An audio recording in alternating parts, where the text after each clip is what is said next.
Sherwood. Read, watch, listen. Chapter 23. As soon as Pinocchio no longer felt the shameful weight of the dog collar around his neck, he started to run across the fields and meadows and never stopped till he came to the main road that was to take him to the fairy's house. When he reached it, he looked into the valley far below him, and there he saw the wood where unluckily he had met the fox and the cat, and the tall oak tree where he had been hanged. But though he searched far and near, he could not see the house where the fairy with the azure hair lived.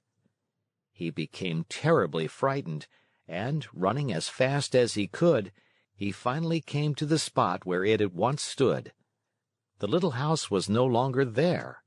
In its place lay a small marble slab, which bore this sad inscription: "Here lies the lovely fairy with azure hair, who died of grief when abandoned by her little brother, Pinocchio." The poor Marionette was heartbroken at reading these words. He fell to the ground, and, covering the cold marble with kisses, burst into bitter tears. He cried all night, and dawn found him still there, though his tears had dried and only hard, dry sobs shook his wooden frame. But these were so loud that they could be heard by the faraway hills. As he sobbed, he said to himself, "Oh, my fairy, my dear, dear fairy, why did you die? Why did I not die, who am so bad, instead of you, who are so good? And my father, where can he be? Please, dear fairy, tell me where he is, and I shall never, never leave him again. You are not really dead, are you? If you love me, you will come back, alive as before. Don't you feel sorry for me? I'm so lonely. If the two assassins come, they'll hang me again from the giant oak tree, and I will really die this time. What shall I do alone in the world? Now that you are dead, and my father is lost, where shall I eat? Where shall I sleep? Who will make my new clothes? Oh, I want to die. Yes, I want to die. Oh, oh, oh!" Poor Pinocchio! He even tried to tear his hair, but as it was only painted on his wooden head, he could not even pull it. Just then a large pigeon flew far above him. Seeing the Marionette, he cried to him, "Tell me, little boy, what are you doing there?" "Can't you see? I'm crying," said Pinocchio, lifting his head toward the voice and rubbing his eyes with his sleeve. "Tell me," asked the pigeon, "do you by chance know of a Marionette, Pinocchio by name?" "Pinocchio? Did you say Pinocchio?" replied the Marionette, jumping to his feet. "Why, I am Pinocchio." At this answer, the pigeon flew swiftly down to the earth. He was much larger than a turkey. "Then you know Geppetto also?" "Do I know him? He's my father, my poor dear father. Has he perhaps spoken to you of me? Will you take me to him? Is he still alive? Answer me, please. Is he still alive?" "I left him 3 days ago on the shore of a large sea." "What was he doing?" "He was building a little boat with which to cross the ocean. For the last 4 months, that poor man has been wandering around Europe looking for you. Not having found you yet, he has made up his mind to look for you in the New World, far across the ocean." "How far is it from here to the shore?" asked Pinocchio anxiously. "More than 50 miles." "50 miles! Oh, dear pigeon, how I wish I had your wings!" "If you want to come, I'll take you with me." "How?" "Astride my back. Are you very heavy?" "Heavy? Not at all. I'm only a feather." "Very well." Saying nothing more, Pinocchio jumped on the pigeon's back, and, as he settled himself, he cried out gaily, gallop on, my pretty steed! I'm in a great hurry." The pigeon flew away, and in a few minutes he had reached the clouds. The Marionette looked to see what was below them. His head swam, and he was so frightened that he clutched wildly at the pigeon's neck to keep himself from falling. They flew all day. Toward evening, the pigeon said, "I'm very thirsty." "And I'm very hungry," said Pinocchio. "Let us stop a few minutes at that pigeon coop down there. Then we can go on and be at the seashore in the morning." They went into the empty coop, and there they found nothing but a bowl of water and a small basket filled with chickpeas. The Marionette had always hated chickpeas. According to him, they had always made him sick, but that night he ate them with a relish. As he finished them, he turned to the pigeon and said, "I never should have thought that chickpeas could be so good." "You must remember, my boy," answered the pigeon, "that hunger is the best sauce." After resting a few minutes longer, they set out again. The next morning they were at the seashore. Pinocchio jumped off the pigeon's back, and the pigeon, not wanting any thanks for a kind deed, flew away swiftly and disappeared. The shore was full of people, shrieking and tearing their hair as they looked toward the sea. "What has happened?" asked Pinocchio of a little old woman. "A poor old father lost his only son some time ago, and today he built a tiny boat for himself in order to go in search of him across the ocean. The water is very rough, and we're afraid he will be drowned." "Where is the little boat?" "There, straight down there," answered the little old woman, pointing to a tiny shadow, no bigger than a nutshell, floating on the sea. Pinocchio looked closely for a few minutes and then gave a sharp cry. "It's my father! It's my father!" Meanwhile, the little boat, tossed about by the angry waters, appeared and disappeared in the waves. And Pinocchio, standing on a high rock, tired out with searching, waved to him with hand and cap and even with his nose. It looked as if Geppetto, though far away from the shore, recognized his son, for he took off his cap and waved also. He seemed to be trying to make everyone understand that he would come back if he were able, but the sea was so heavy that he could do nothing with his oars. Suddenly a huge wave came, and the boat disappeared. They waited and waited for it, but it was gone. "Poor man," said the fisher folk on the shore, whispering a prayer as they turned to go home. Just then a desperate cry was heard. Turning around, the fisher folk saw Pinocchio dive into the sea and heard him cry out, "I'll save him! I'll save my father!" The Marionette, being made of wood, floated easily along and swam like a fish in the rough water. Now and again he disappeared only to reappear once more. In a twinkling he was far away from land. At last he was completely lost to view. "Poor boy!" cried the fisher folk on the shore, and again they mumbled a few prayers as they returned home. Chapter 24. Pinocchio, spurred on by the hope of finding his father and of being in time to save him, swam all night long. And what a horrible night it was! It poured rain, it hailed, it thundered, and the lightning was so bright that it turned the night into day. At dawn, he saw, not far away from him, a long stretch of sand. It was an island in the middle of the sea.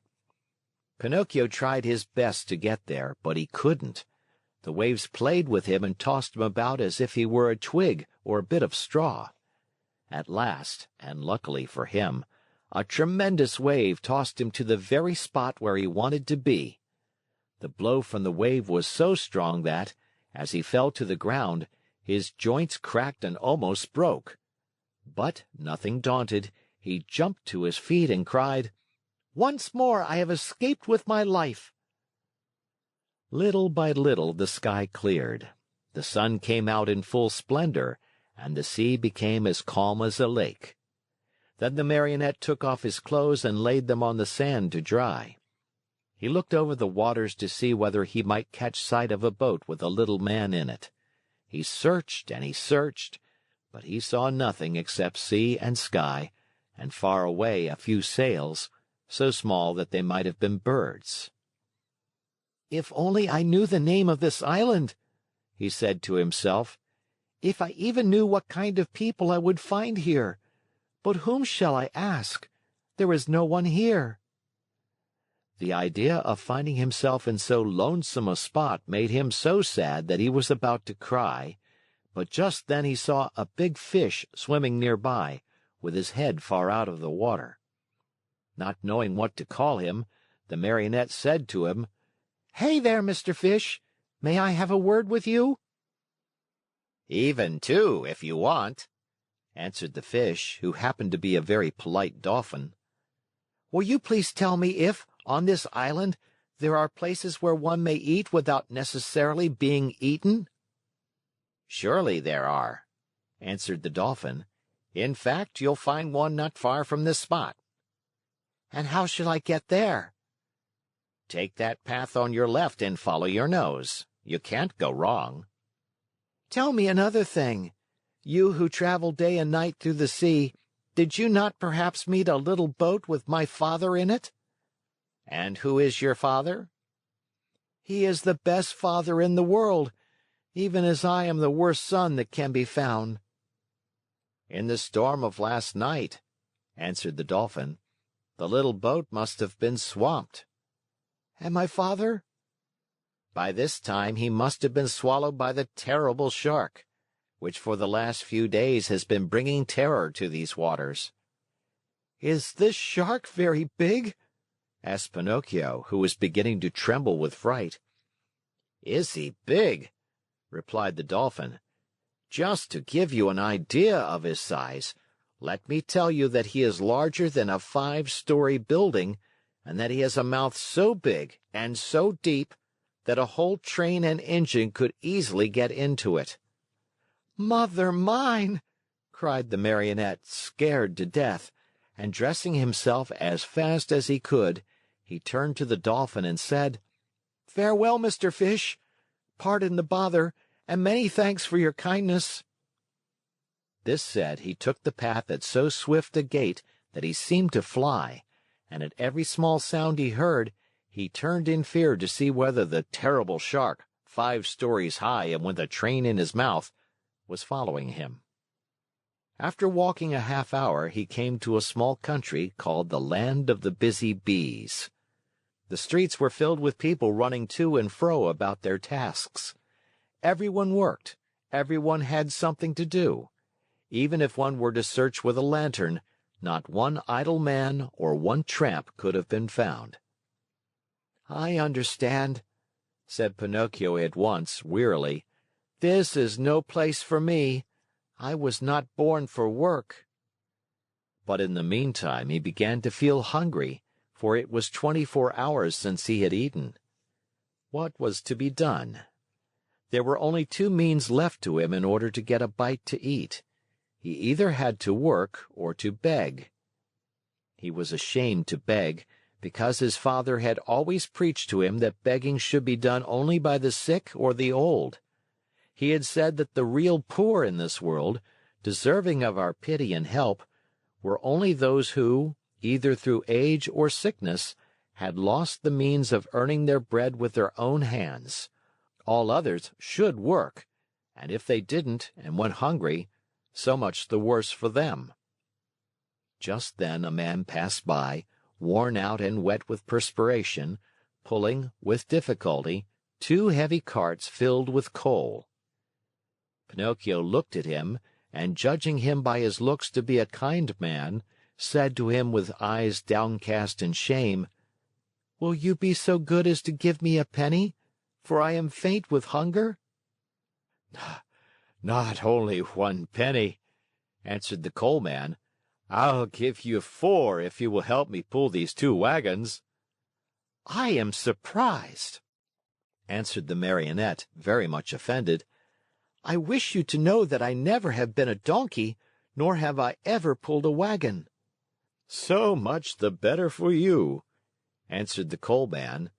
"Then, my boy, if you are really faint with hunger, eat 2 slices of your pride, and I hope they don't give you indigestion." A few minutes after, a bricklayer passed by, carrying a pail full of plaster on his shoulder.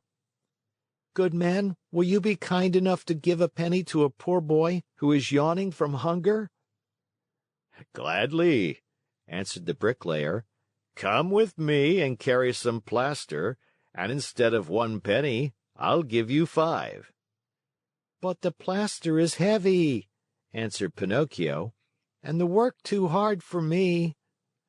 "If the work is too hard for you, my boy, enjoy your yawns and may they bring you luck."